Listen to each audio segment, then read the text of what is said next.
This podcast is part of the Batman Universe Podcast Network, hosted by the BatmanUniverse.net.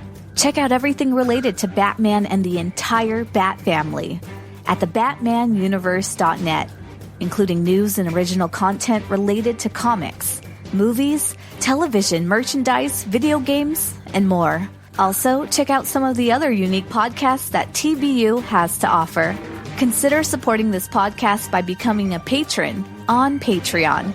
Even $1 can go a long way in supporting this content that you enjoy. Look for a link over at the BatmanUniverse.net to offer your support now. And now, on with the show. In 2008, a podcast was created with one goal: to bring Bat fans around the world news related to movies, comics, video games, television, merchandise, and so much more. And now, the Batman Universe Podcast has returned.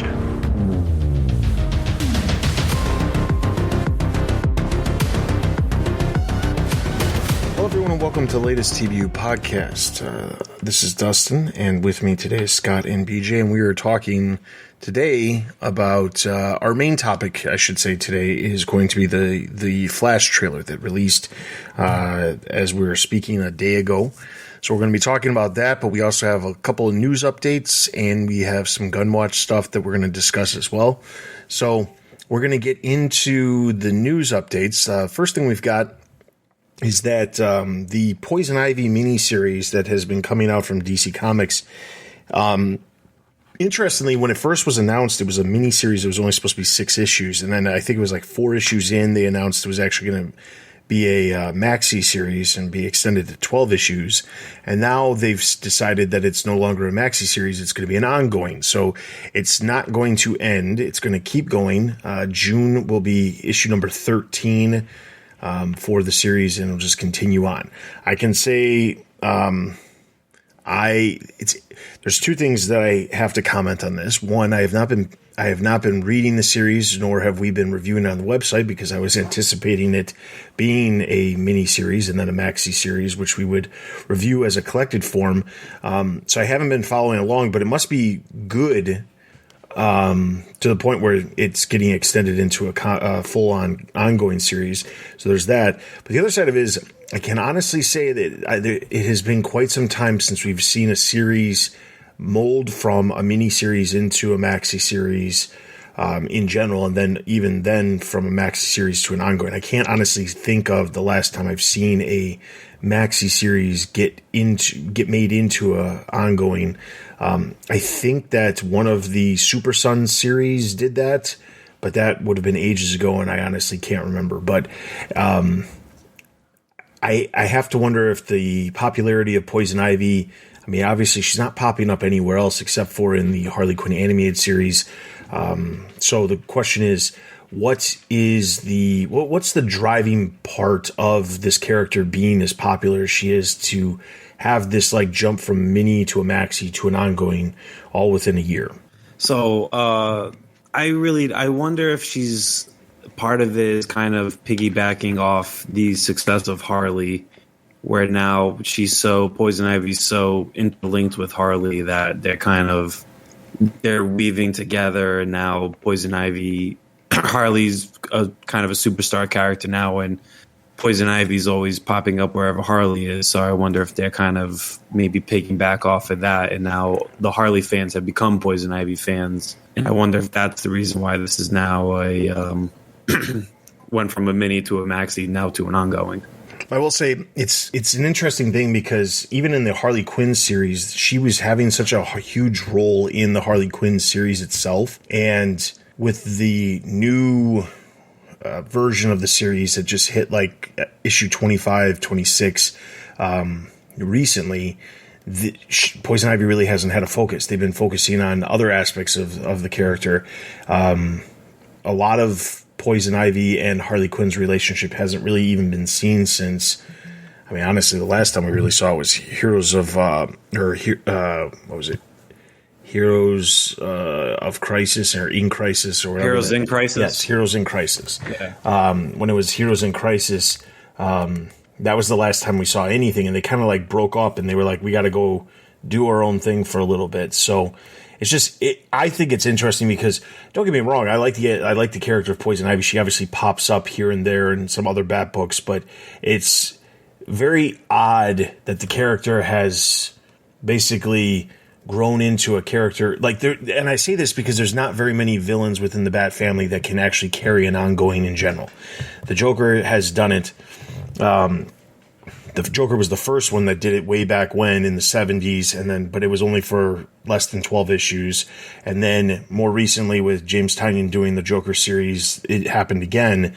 And they've had other ones. Harley Quinn has obviously been a very popular one who's had multiple series at this point, and multiple miniseries and things like that. But an ongoing is not something that's super common for a lot of these characters. So for Poison Ivy, it almost like pushes her up into upper echelon of Bat villains. Has Batman popped up in any of that? I haven't read it. I don't know if if you know. I have not read it either, so I can't speak to whether or not he's popped up.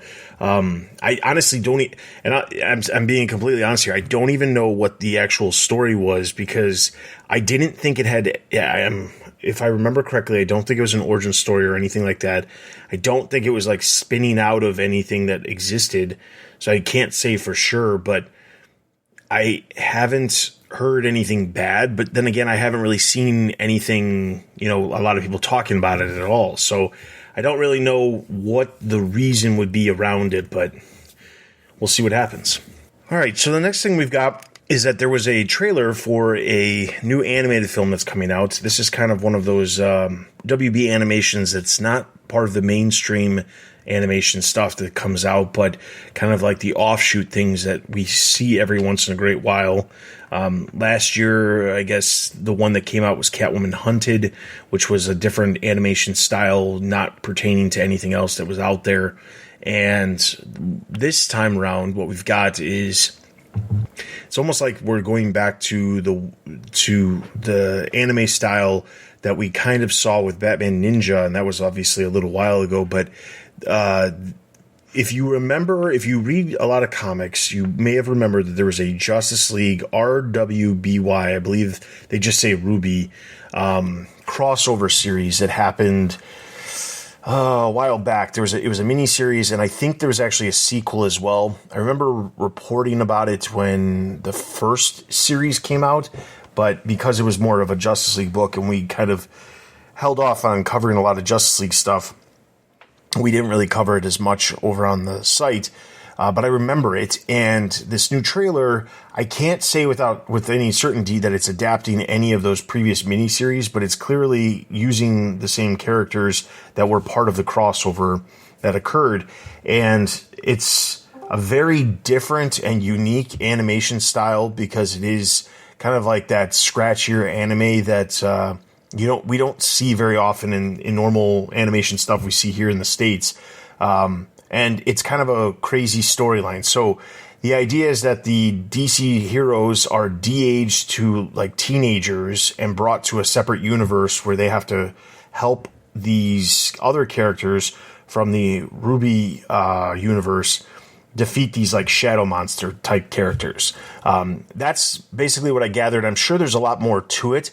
And I'm sure if you're a fan of RWBY or RWBY, you're probably, getting pissed at me right now because I'm downplaying the importance of your characters. I apologize, but I don't know anything about them.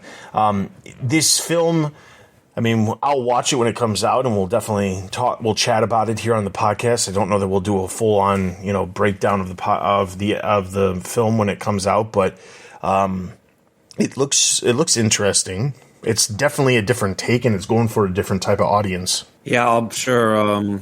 I had no idea what was going on with the trailer, so I'll join you if any of these this fan group comes at us. But yeah, it looked like I don't know. To me, it looked like it was like a Legend of Zelda type thing. That's me throwing it back to like that type of kind of style and whatever was going on. So yeah, I'll watch the movie. Maybe I'll get into it. I don't know, but I'm going for obviously the DC characters. Yeah, we saw Batman in it for 2 seconds.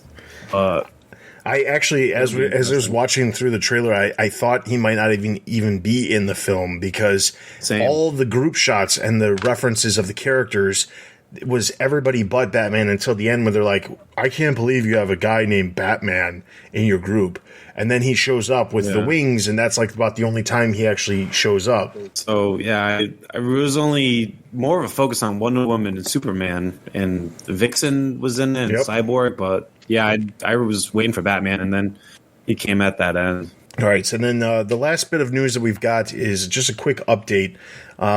It regards the Harley Quinn animated series. A couple episodes ago, I think we were talking about either our hopes for the future of the DC universe with DC Studios, or it was last week when we were talking about what they announced. But one of the things that we said was we weren't sure what was going to happen with Harley Quinn and the Harley Quinn animated series because they hadn't really talked about it or mentioned it in any of the announcements related to DC Studios. Interestingly, again, I clearly wasn't following along with all the news because the series did get picked up for a season 4, which is currently in production right now. This specific week, there's a Valentine's Day special, which I did mention, that's coming, and then they have the Kite Man series, the Kite Man spinoff series as well that's coming. But they were talking about that season 4 is definitely already amongst, on the way of getting created. We're probably not going to see it before the end of this year. That's also probably one of the reasons why the Valentine's Day special is kind of like breaking up the time frame in between the seasons. Outside of the fact that it's a Valentine's Day special and just happens to work. I'd like to see more series do that kind of thing, especially with streaming, where they can do like the specials in between, especially for other holidays, and give them more time to produce the additional seasons, because I think that obviously a lot of time has to go in to making the different seasons, but I don't want to. It feels like the shows, they lose interest, or there's so much time that passes. It's hard to keep that momentum of like the popularity of a show when you have like a year and a half in between seasons.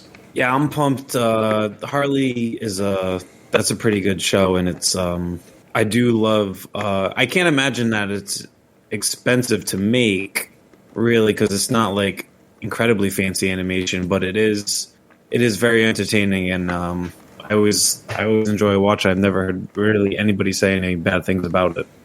It's a good show. I really like it, but I think like since the quality's there, I don't think the time length or the length between seasons is really that big of an issue. I always look back to Venture Brothers as kind of like a case study where every 2 to 3 years they'll come out with a new season. I mean, that show's been going on for over 10 years, and they only have maybe like 15 years, 20 years even, but it only has like 7 seasons or something like that, and the creators are really slow, but like the quality's there. So if Harley Quinn disappears for a year and a half, I feel like once it comes back, like that audience is going to wake up, and as long as the quality's there, it's going to have that fervor. It's going to be kind of a perennial. You're probably not wrong. I mean, I know that there's a dedicated fan base there.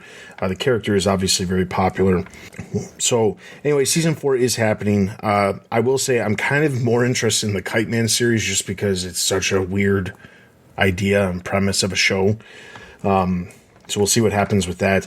At some point, maybe we'll go back through. I mean, I keep saying, at some point we'll do this and some point we'll do that. And there's always new things that pop up that keep us from doing those kind of things. But that being said, real quick, before we get into our gun watch and then our main discussion for the episode, there was a listener comment, Spider-Boy N2Jesus on YouTube posted a comment related to Black Adam. And I think it was from 2 episodes ago.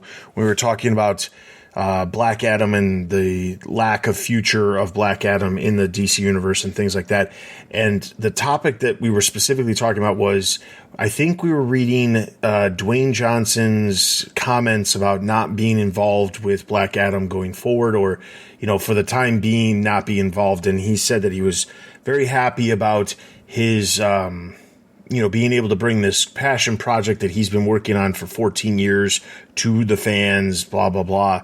And at the time I said, I think it's a little interesting that he's saying he's been involved with this potentially for 14 years. And coincidentally, around the time that 14 years ago, he was talking, we see Black Adam kind of being reimagined as like an anti-hero. And the comment that Spider-Boy left was pretty sure Black Adam has been an anti-hero long before the New 52, all the way back in Infinite Crisis, specifically Countdown in the 2000s. That's more like 20 years. So I was kind of wondering about this because I knew that the majority of what we saw in Black Adam was kind of the New 52 version of Black Adam that was presented. And I can tell you, from my own perspective, I'm not super familiar with the big events that were happening with Countdown and Infinite Crisis and those things, because I started the website and the podcast in 2008. And at the time, I was strictly just Batman stuff. There wasn't any DC stuff that we were covering. There was enough Batman stuff with everything that Grant Morrison was doing at the time to not have to worry about anything that was DC related, even though Batman was involved in a lot of the different things. So I went back and I looked, and there's two different histories of the character. There's the New Earth version of Black Adam, and then there's the Prime Earth version of Black Adam. And the New Earth version is the version that existed before the New 52. And when I read the character history for that character, interestingly, it says that around 2008, during Infinite Crisis, specifically in Countdown, the character was starting to become more of a anti-hero and was kind of being reimagined. And a lot of that had to do with the Jeff Johns being involved in the stuff that was going on with the character and things like that. Coincidentally, we know Jeff Johns had a big hand in a lot of the stuff, at least in the early side of DC films. And then when the New 52 came on, he was directly related with Shazam in that regard too, or Black Adam and Shazam. And we saw, again, even more of the character kind of being reimagined as this anti-hero. So while I have no problem admitting, yes, it has been some time, when you look at how long it's actually been, it has been roughly 14 years since that character started to get reimagined as an anti-hero. And I still hold to my comment of, it just seems weirdly convenient that The Rock is saying that for 14 years he was involved with the potential of this character coming to the big screen.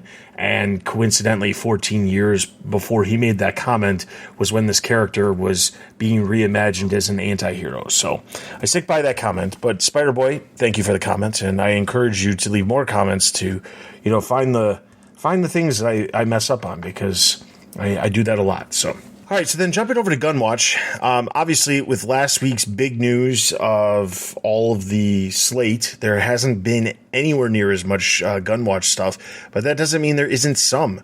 So the first thing we've got is that there was a very interesting Twitter exchange.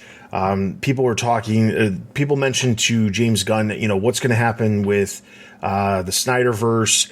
What's going to, are we going to create an Elseworlds where it's the Snyderverse? And he basically said there was a hashtag that was like, save the Snyderverse or something like that.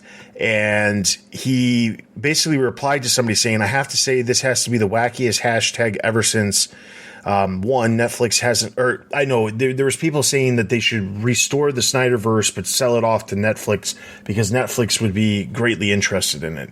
And he basically replied and said Netflix hasn't expressed any such interest, although we have discussed other stuff. And then he said that Zach hasn't expressed any interest and seems to be happy doing what he's doing. And yes, we have talked. So again, it lays in that Zack Snyder, I think he's checked out. He's done. He got his Snyderverse version, the Snyder cut that he wanted, that the studio did put more money into so that he could release it.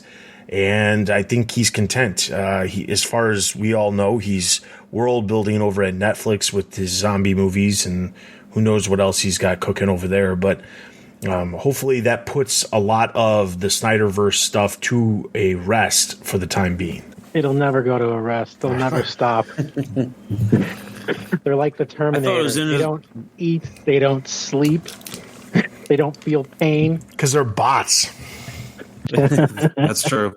I thought it was interesting that Gunn said that they have had talks to Netflix, but I'm not about Snyder stuff, but just in general. I thought that was kind of interesting. I think that might have more to do with obviously Sandman's over there. Sandman stuff. Yeah. So maybe they're looking at expanding that over there, or maybe they're looking at incorporating maybe some other stuff, with other streaming partners where it's not necessarily fitting into the mainstream DC universe, which seems like it would make more sense for it to be specifically at HBO Max or whatever it ends up becoming. That said, I guess this isn't, this is related to what I was just mentioning, but HBO Max there's been talks for at least the last 6 months that HBO Max and Discovery Plus were going to be merging together to create a new service. Warner Brothers Discovery was going to rebrand HBO Max as something new, and it wasn't going to have the word HBO in it. But nobody really knew what it was. So the last rumors that we heard back in December was that it was going to be called Max, and they were working that out. And then just this past week, there was a report that came out saying that they've kind of stepped back on the idea of like making one large streaming plan or service, specifically because they don't believe the people who are paying for Discovery Plus are going to want to jump up like $10 for their service so that they can have a bunch of new content that they have over at HBO Max. So they're keeping Discovery Plus separate for at least the time being while still creating whatever they're creating. I still think a rebrand would be fine. I like Max better than HBO Max because I never really thought that the HBO part needed to be there. But that has really little to do with DC, more to do with Warner Brothers Discovery business stuff. But the next bit of news that we've got is that there was a rumor. Scott, you can enlighten us a little bit more because you shared this on the chat, and quite honestly, I had no idea about this until you brought it up in our chat. But there's a rumor regarding George Clooney. Oh yeah, so there was a meme going around. I can't remember. Someone posted a picture, and it was like Val Kilmer, George Clooney, and Christian Bale.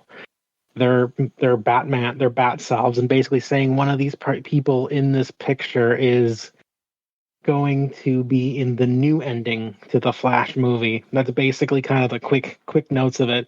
And so the internet kind of mined it as they do, not very lackadaisically, just jumping to conclusions, and it evolved into this rumor of the Batman that appears at the end of The Flash is George Clooney, and he will be the one going forward into the new, DCU Brave and the Bold movie.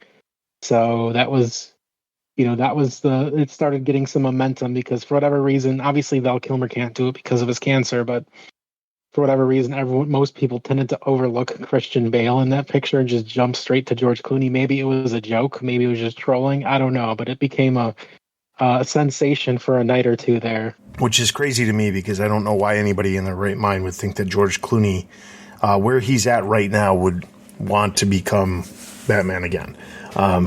He's directing films, he's starring in some films here and there, but he's doing a lot more stuff behind the scenes.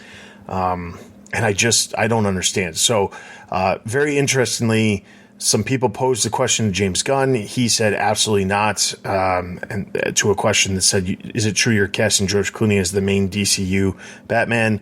And then somebody else asked, does this mean we're getting an actor who's already been Batman or we're getting a new actor altogether? And he said new actor. Now, the question is, do you think it is likely that we could see the new actor cast as Batman show up at the end of Flash, given we were already under the assumption that there was going to be, things that were going to change at the end of Flash anyway? Do you think it's likely that we could see a different Batman being cast and actually appear at the end of the film? I think no. And the reason why I think that is because they just announced this whole slate, and I feel like a lot of it's still in the very early stages. So at most, we might get like boots or an outline or like a silhouette of Batman or something, and they leave it really vague like that. And that's just what people are left with if that's the route they choose, which I think would be kind of a crappy ending and just like some weird tease. But I'm going to lean towards no, just because everything was just announced and they need time to figure out what they're going to do. And like, I'm sure they've already started vetting some actors and it's very hush hush, but like, it doesn't, other than the angle they want to take, it doesn't seem like there's a lot out there. And it seems like everything James Gunn's been tweeting has been directed more so to like overarching world building, this 10-year plan. And he revealed the first couple years kind of thing. And like, he finished writing his Superman movie script and like, seems like they're now just getting into like the next steps beyond that to like maybe they're starting to think about Batman. Yeah, I would agree that I would lean towards no, because like Scott said, like they just announced everything, and if they do already have an actor picked as Batman, then geez, they can keep secrets. Like they give them all the secrets, they'll keep them. But yeah, they didn't announce a date on that. The Brave and the Bold movie, really, because they only really did for Superman.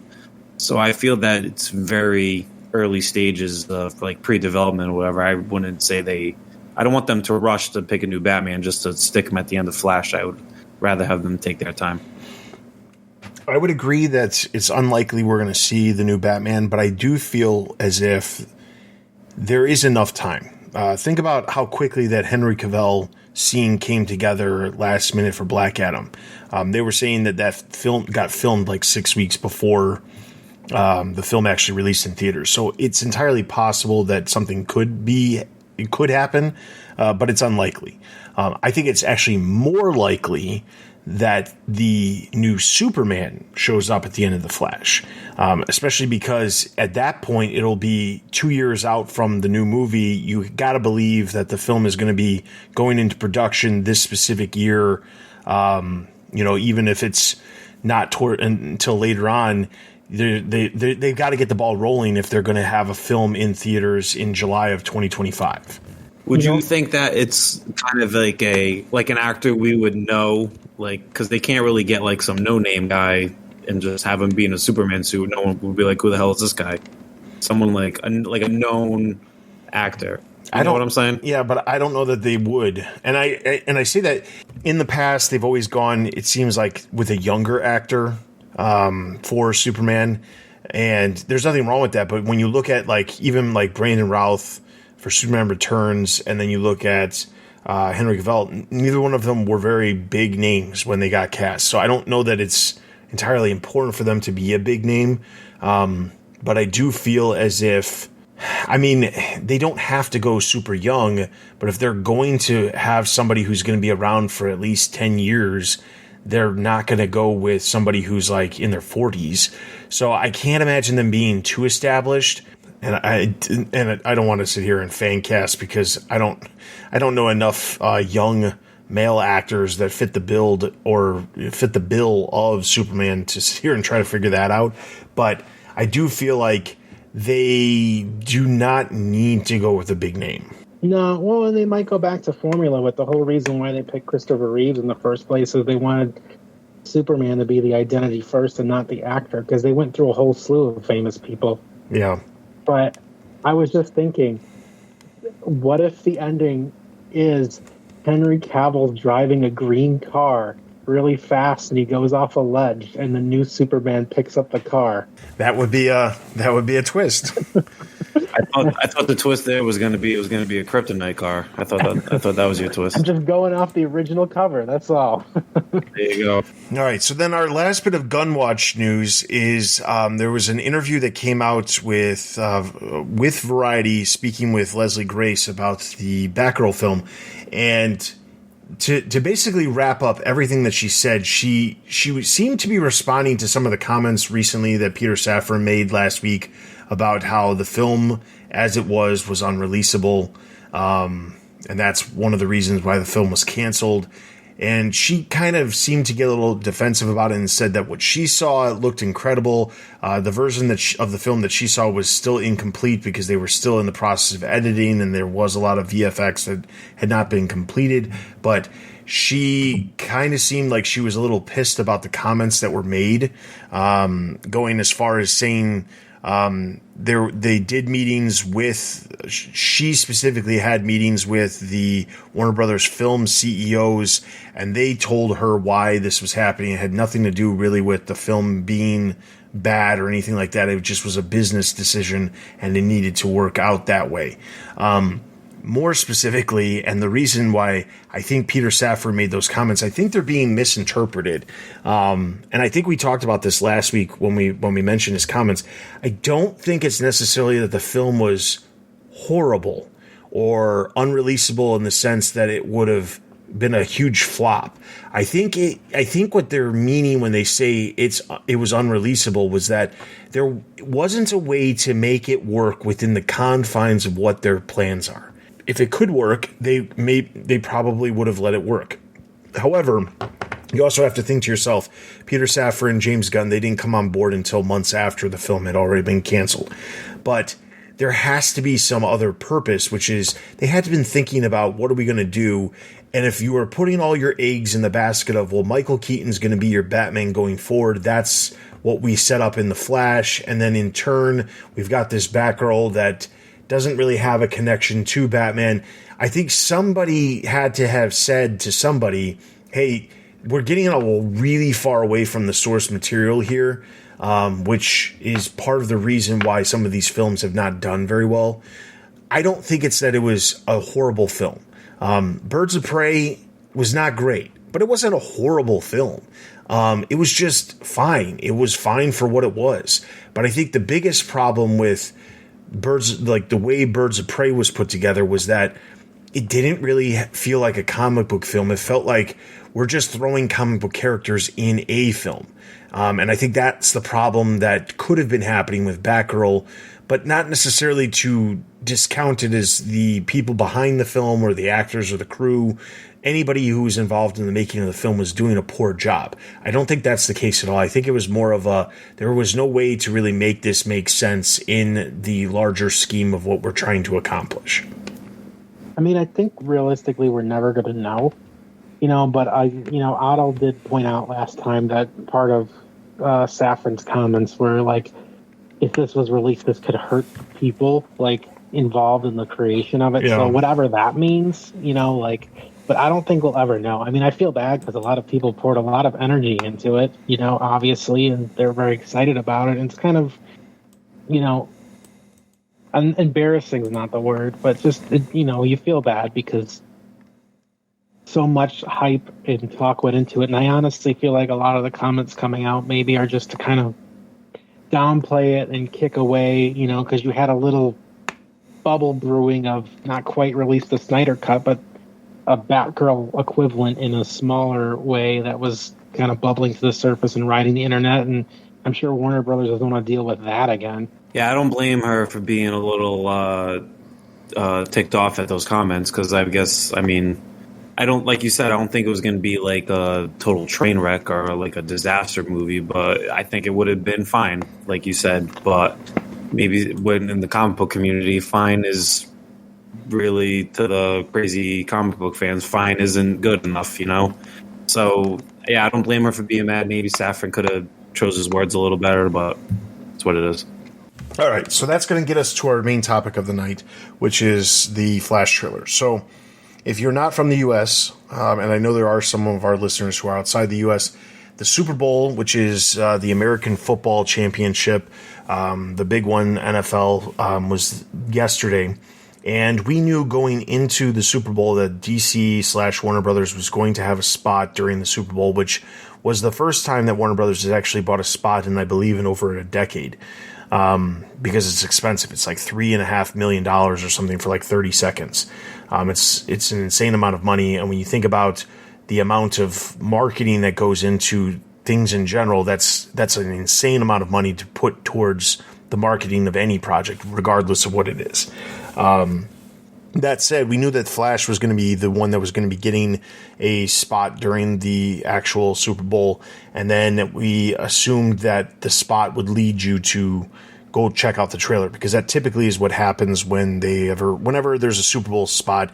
They show a brief snippet, they get people interested, and it says check out the full trailer online. That happens with a bunch of movies every year. So the big thing is there was a 30-second spot, which was a lot of the exact same thing that you'll see in the trailer, but there was a couple of extra scenes that we'll get to. And then the trailer itself released online at the same time, or a little bit before that, and the trailer showcased a lot of what we can expect. Let's see. The biggest and easiest way to describe what's happening is they are full-on going Flashpoint. That's the best way to put it.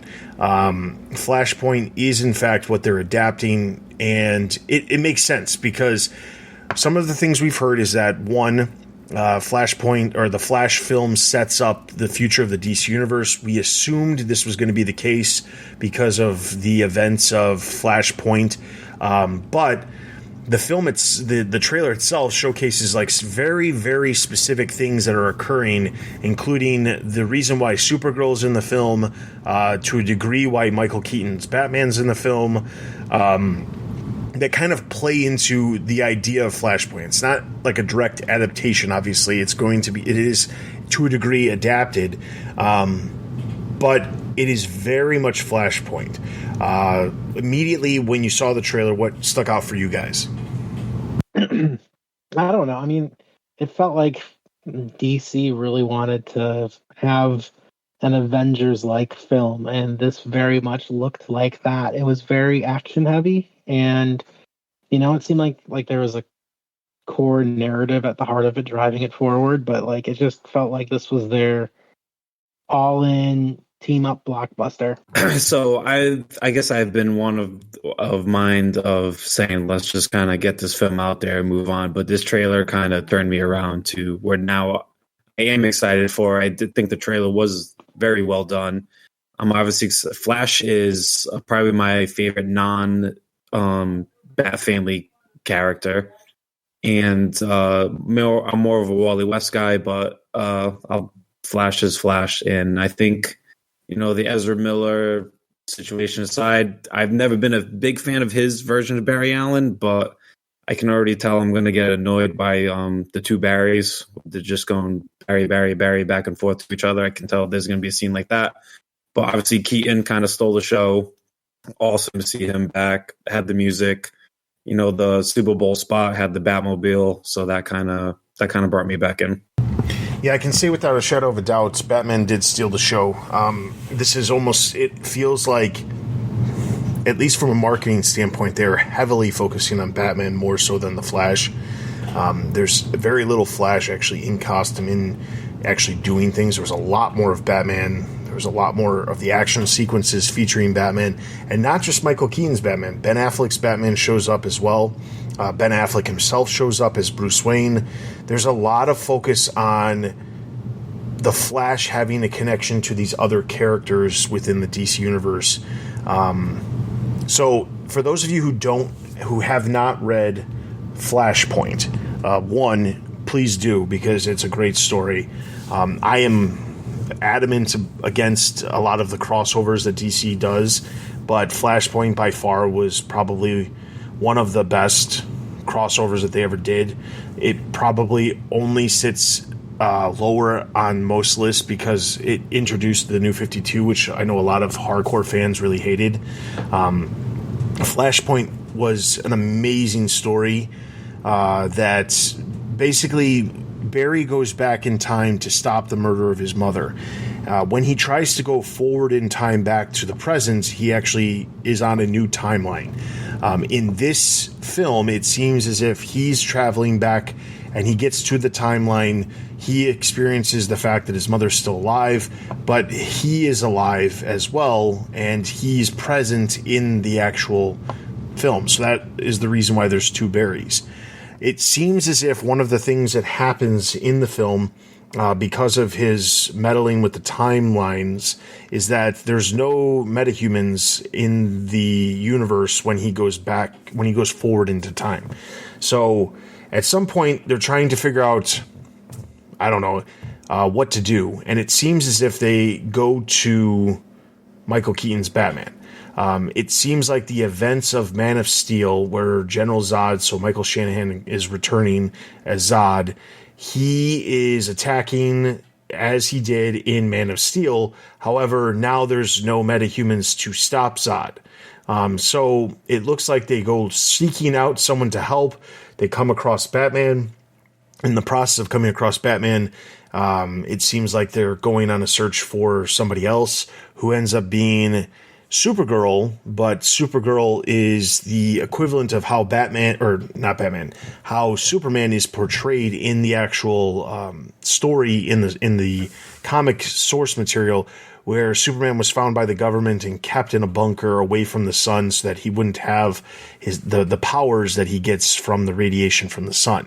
So they find her, they get her to basically team up with them to take down Zod, and that's all we know. We don't know anything else. I have a feeling that there's going to be way more to the story than just Zod, because it just doesn't make any sense for Zod to be the big old bad for the entire film.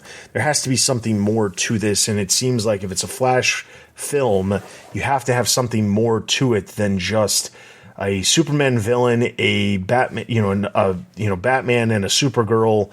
It doesn't make any sense for the Flash to not have at least some sort of Flash villain pop up. So, well, go ahead. We have that though. The toy leaks that came out for like the action figure lines, there is a Dark Flash toy. So is the Dark Flash this version of the Reverse Flash, or is it something else? I kind of wonder if it's going to go into the whole... Remember how they created like Doomsday and everything in Batman vs. Superman? I wonder if it's going to like lean on that, whatever happened there. I don't know. I mean, that's just a best guess, and who knows. So the other things that obviously... So let's talk about Michael Keaton's Batman. For a guy who's as old as he is, he's jumping around like crazy. I have way better than he was in '89. Exactly. Sure. He's got way better technology for his suit this time around. Yeah. I will say it's interesting because I have to actually wonder if he's actually going to take off the cowl at any point. You assume he will, but are they really going to reveal that this guy is as old as he is and he's jumping around the way he is? Because I don't know that would be entirely believable. I mean, the action sequence where he like jumps down and like does the whole like Affleck takedown, that's not a guy who's 70 years old. Yeah, so there were some set photos that released where they showed him. I think he had like a wig on or something, and like I heard they're going to de-age him to where he's in his 50s and not like 70, which Michael Keaton is. So I did see that. I mean, again, that was just like an internet article from way back, so who knows, but I'm kind of leaning maybe that's what we're going to see. The only thing I would say, though, is like I felt like they showed a lot of those action scenes, but I felt like his appearance was kind of like goofy to me, and not in like a, oh, I'm going to like this, in like a, oh no, I'm kind of worried way, just because the first thing we hear is, yeah, I'm Batman. And like, I don't know, that rubbed me the wrong way. It was kind of one of those wink, wink, nudge, nudge, look at the camera, like, hey guys, and it just, I don't know. It gave me bad vibes. I feel like this is going to be like, it's just going to be extra campy. I don't know that I would go as far as campy, but yeah, he does like a little smirk where it's kind of, maybe that's like just for the trailer, and then in the movie it'll be a little more serious. But he does kind of smirk a little, and that is kind of unlike the Keaton Batman. I think the other unless he's sticking dynamite down guys' pants. Yeah, I think the huge difference between this version of Batman and at least the version of the '89 Batman is that we see him in the daylight, like more than anything. I mean, like we've never really seen this version of Batman out in the daylight. He's always in the dark. It's always nighttime. And in this trailer, it's like anytime he's out of a building, he is in the daylight, which is crazy. Yeah, that's weird. I mean, obviously it seems there's going to be a big aerial battle near the end, and there's, who knows? But that was kind of a little worrying to me because it made me think of Kingdom of the Crystal Skull, I guess. Whoa. When Harrison Ford came back and they're like, "You're a teacher? Part-time?" Like that. And I'm like, God damn. One of the things I remember hearing about was when they cast Supergirl, I think a lot of people were like, wait, she doesn't fit the bill of like a blonde. I don't know that it really makes a difference. I don't know that there was some talk online immediately about like, okay, so is this a Supergirl who's going to appear in the Supergirl Woman of Tomorrow movie that they're putting together? And I think that it's entirely possible it could be her down the line, depending on the the reaction that the actress that the role gets from the Flash film. But I also obviously feel like they could easily recast because of however they want to do it. I do think it's interesting because her haircut is very much almost like Clark Kent. She's got dark hair. It's very short. And you can chalk that up to whatever you want as far as like, oh, well, of course she was a prisoner. They keep her hair short, whatever. But ultimately, it almost feels like it's just a version of Superman and it's just a female of Superman. And it's not necessarily going to play a big factor that she is Supergirl or she's not Superman. I don't know that that's really going to make a huge difference. Yeah, I thought she was kind of, if Keaton's Batman was number one, she was kind of number two, which is kind of, I don't know what that says about the Flash, that my favorite part of the trailer was Batman and Supergirl. But yeah, she looks cool in there. I kind of liked her suit. I mean, who knows if she's going to be in Woman of Tomorrow, but Gunn's been hyping this movie up the whole way, and I wonder, I know he likes the director, but I wonder if he likes her as Supergirl, if he is going to keep her on. Yeah. I mean, it's a good question. I mean, hopefully, now that we have it, like, why not just keep what you can, especially since this is like, I think the hard thing is since this is like the ending of, all the DCEU, the final nail in the coffin, might as well save something from it and carry it forward, because I doubt, the Ezra Miller thing's going to continue with all the allegations and all the rabbit hole that people who are listening to this can go down when they look that up. But, why not? Especially if she's good at it. All right, so one of the scenes that popped up in the Super Bowl spot that was not in the trailer was there was a quick scene that showcased the various bat suits that Batman had. I believe there was a total of at least 6 in the scene. There was a lot of different suits. It was kind of interesting because if you do a quick pause, there were 7 suits total. When you do a quick pause, there's some suits there that are very, very interesting. There's ones that have gun holsters with pistols. There's ones that have the 66 logo on it. There's a lot of really cool things that popped up in these bat suits. Did you guys see anything that caught your eye? The costume designer was pointing out things, and the 60s logo was actually kind of the interesting thing. And then the blue and gray I thought was nice. That's something I actually want to see in the DCU version of Batman when all this is said and done. I think it'd be nice to see like that color scheme come back. Yeah, the blue and gray one stuck out to me. It reminded me of the action figure. That was my first Batman action figure. Was it a Kenner? Like one was the Batman 89 mold, both the blue and gray. So that one kind of stuck out to me. And I saw the old 89 suit in there. I think of the return suit. There was a suit that had like goggles, like goggles on the cowl. So I wonder maybe we'll get multiple suits. I don't know, or if that's just a little Easter egg for the fans when he opens up that closet. All right. So based off the trailer, let's put it this way. What was your interest level before this trailer, and now what is your interest level out of 10? Interest level? Okay, so it's been a wild ride.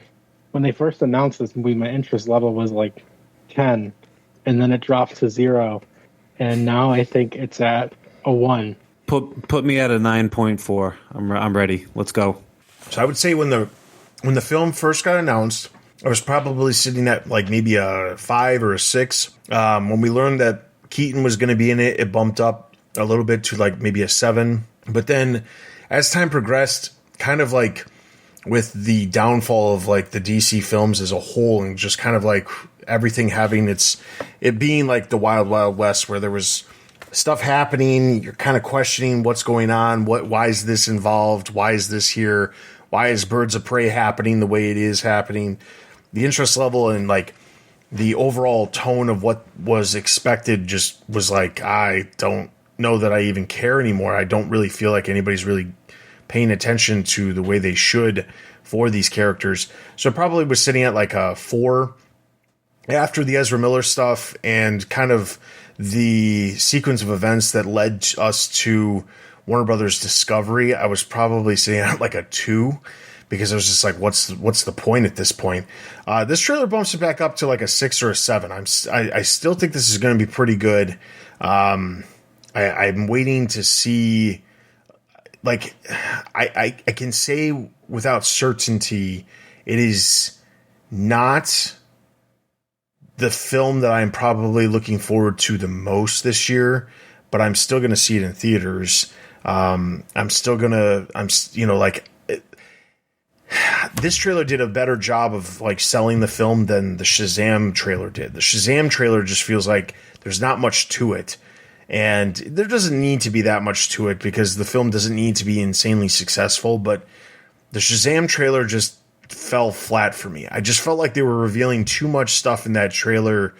And either there's got to be this big old swerve that there's like a whole, they haven't shown anything from the third act, or legitimately we're going to go into that film and know exactly what's happening. But this film, on the other hand, I think that while we assume we know a lot based off of what we've just seen and things we've heard about what's going to be in the film, I still feel like there's a huge chunk that we don't even know. Like, we haven't even talked about, and we're not going to get into it this time around, but Ben Affleck's Bruce Wayne shows up, but there's also a couple of sequences where Ben Affleck is obviously playing Batman, and he's wearing a blue and gray costume, and he's fighting. Regardless of where it is, we don't know when it's taking place, but he's fighting as Batman.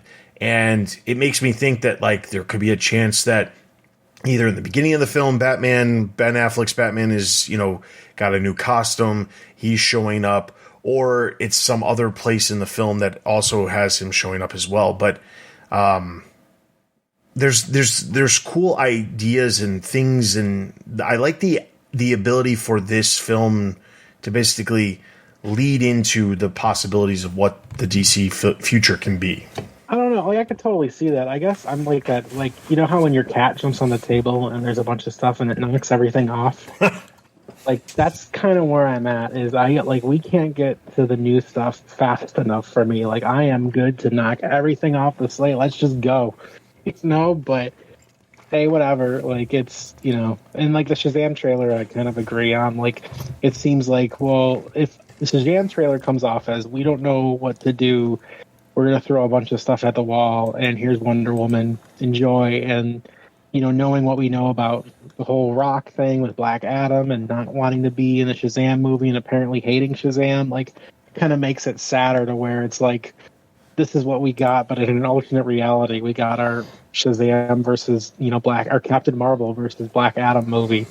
So, I'm just kind of patiently waiting for the next 2 to 3 years. Well, just quickly, the Affleck suit that he's wearing, I like the blue part, but I think the rest of the part kind of looks strange. I don't know about you guys. Yeah. All right, so with that, that's going to wrap up this episode.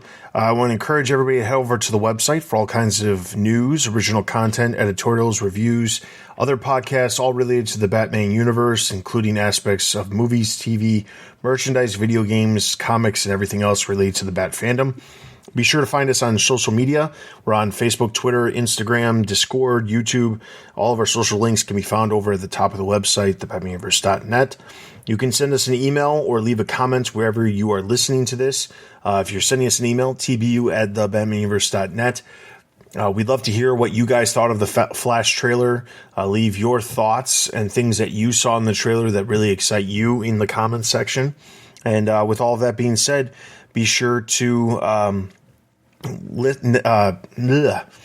with all of that being said, thank you so much for listening to this episode of the Batman Universe podcast, and we'll see you guys next time.